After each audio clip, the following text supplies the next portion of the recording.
Next, we consider trivial second-order differential equation.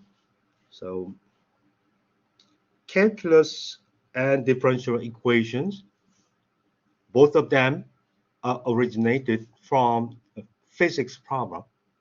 The simplest one is the simple harmonic oscillator. So when you learn calculus or differential equation, at the end of learning some mathematical approach, they say it is application of a differential equation, and it is completely wrong.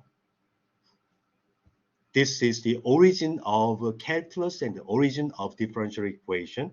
And that is not this equation of motion, solving equation of motion is not the application of mathematics. You must be aware about this. And what you have learned about mathematics in your whole entire life, 99% is a physics problem, and most of them, the mathematical approach to solve these solutions are developed by physicists, not mathematicians. And mathematicians developed a very, very sophisticated way to prove that the solutions are unique and that they have a very high level of rigorousness to derive that. But it is in the sense of mathematics, that means in physics, sometimes we change our mind because the system is completely different from what we understood. So mathematics doesn't change, but physics may change because nature is invariant. But our ability to read out the structure of nature becomes different. It depending on our ability to describe or understand nature. So anyway, even though I keep using mathematical words or terminologies, you must understand this is a physics. This is not mathematics. Okay, second order differential equation is nothing but the Newton's second law of motion. What's that? F equals ma. What is A? The second order derivative of the position vector. There is a second order derivative. And if you have a conservative force, it is minus gradient of potential energy. So you have a function of x.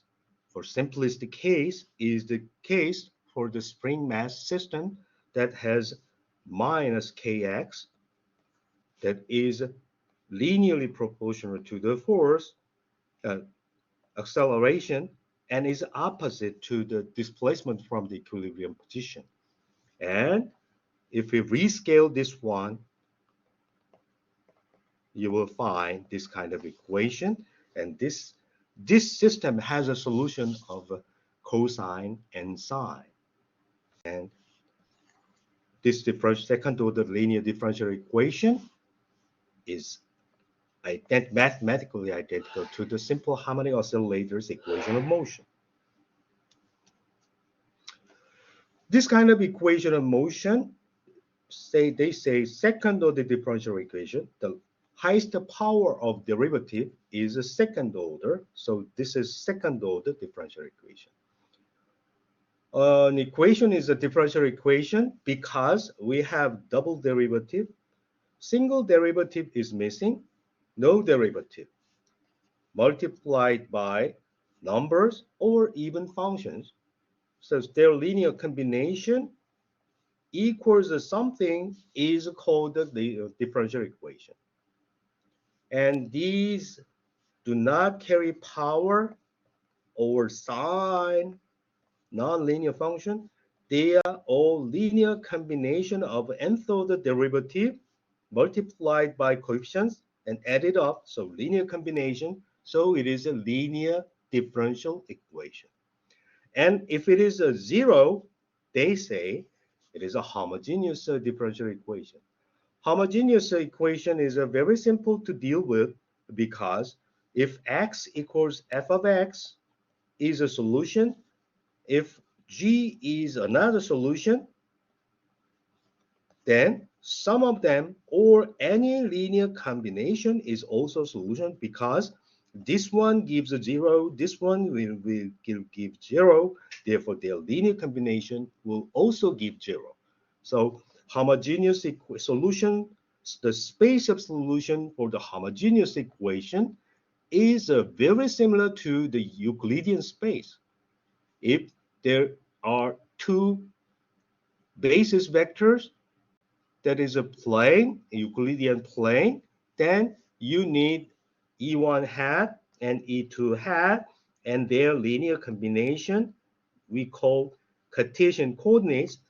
They express any vector on the plane.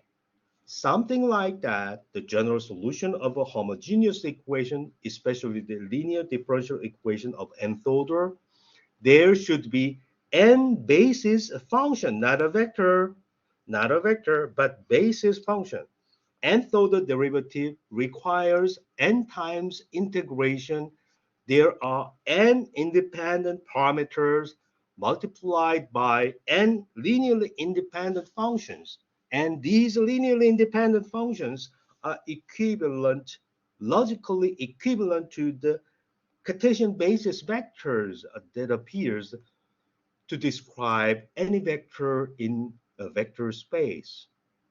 So we are very, very interested in knowing the linearly independent solutions for the homogeneous equation. And you need to count the largest power. In physics problem, they're mostly second order because the origin is the Newton's law of force. So second order, so you need two linearly independent solutions. Then game is over. For example, you have this differential equation. Everybody knows how to solve this. You can directly integrate this equation twice. After a single integration, this equation is equivalent to this as long as you keep the initial and final time, that is the lower limit and upper limit of integral. This identity is equivalent to this identity as an integral form. But as you know, this integration, the definite integration of 0 is always 0.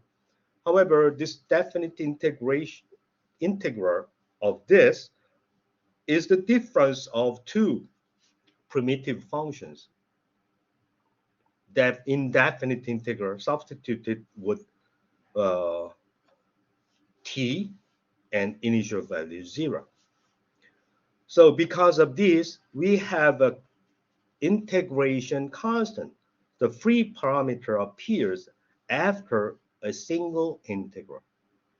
However, it is not the end of the game because we are interested in knowing the x depending on t. So displacement can be obtained by taking another integral. Still, we have a 0 on the right-hand side, so double integral will give another parameter. This one is evaluated at this. So this guy will give the difference between the final position and initial position, and this guy is determined in here, used in here by this constant. So our definite integral from 0 to t will give another parameter. There is a function identity multiplied by the initial condition for x0. There is a linearly independent solution called t that is linearly independent of this. You know, this is flat function and this is a linear function. They are linearly independent. There is no way to make the linear combination to be 0 everywhere unless you use a 0 multiplied by 1, 0 multiplied. This is 0. That's true. This is the only solution to make this linear combination to be 0. Therefore, this 1 and t, 1 multiplied by x0 and t multiplied by the initial condition for the velocity, they are linearly dependent. So your final solution for this is a linear combination of 1 and t multiplied by the initial values for the position and velocity. So we would like to extend this idea. This is 1 and this is t, and their linear combination is the general solution. And what we have done during this definite integration is to determine the initial values, determine the coefficients using the constraints. These are the constraints. These are the constraints. When alpha is not equal to 0, in here we have substituted alpha equals 0 to find this very simple solution. If alpha is not 0, I can rescale this equation in using dimensionless quantity. Let's see. We have dt squared d squared plus alpha. We know the one operator and the number, they are added. Their physical dimensions must be the same. It is at 1 over time squared. Therefore, this one has a 1 over time squared. So square root of alpha should be 1 over time. Therefore, time multiplied by the square root alpha is time divided by time. So C is a dimensionless mathematical number. So it's if you want to solve a physics equation in an easy way, is this just like this, you pull out any physical quantities in it and transform this problem as a mathematical problem. So now C is a dimensionless double derivative.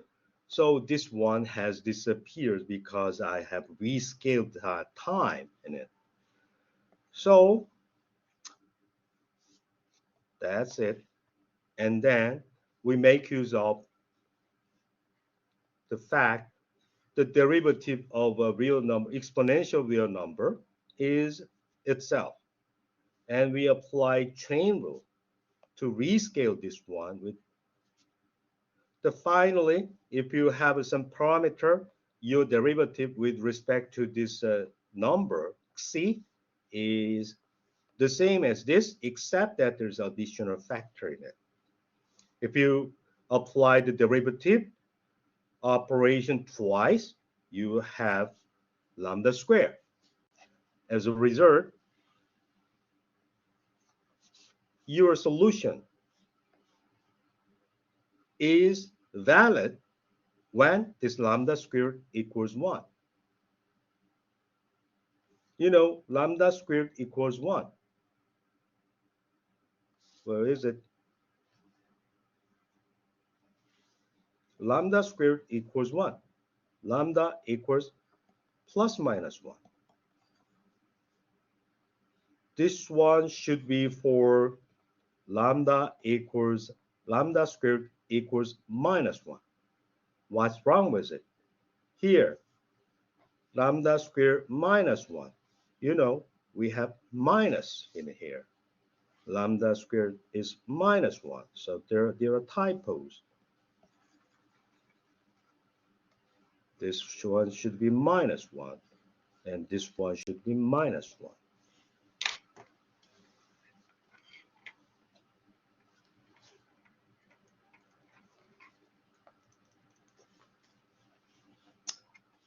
Anyway, because lambda, finally, the answer is correct. Your answer should be a linear combination of these two linearly independent functions.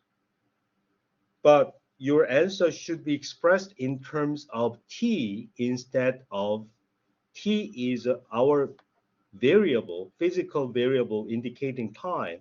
And this c is a dimensionless variable, mathematically convenient, but physically meaningless. So we have to revive the original parameters. So substituting this c, the square root alpha t, for this dimensionless number c, we obtain the linear combination of these two exponential functions. As you know, e to the I theta is a linear combination of cosine and sine. We can always replace this one in terms of linear combination of c1 prime sine square root of alpha t and c2 prime cosine square root of alpha t, whatever. As soon as you substitute the initial values for the position and velocity, you can completely determine the coefficients. If you apply this one to a real problem for the simple harmonic oscillator, our alpha should be k over m, and we usually use the omega 0, that is a square root k over m. That is the we usually call this characteristic frequency. And using the same way, we have this angular frequency appearing in front of the time. And this is a usual way of expressing the answer.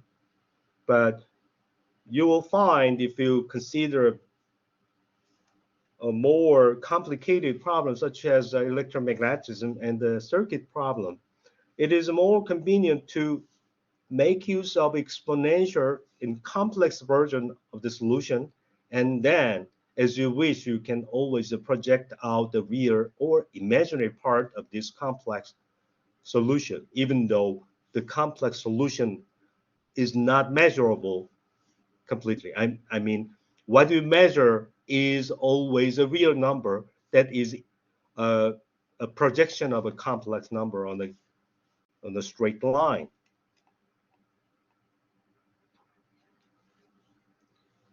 Using these expressions, you know, if I substitute minus theta for theta and making use of the fact that cosine is an even function and sine is an odd function, we have complex conjugate nature. Complex conjugate means this one, the negative, the sign difference, we say they are complex conjugate, pair. It is convenient because the product is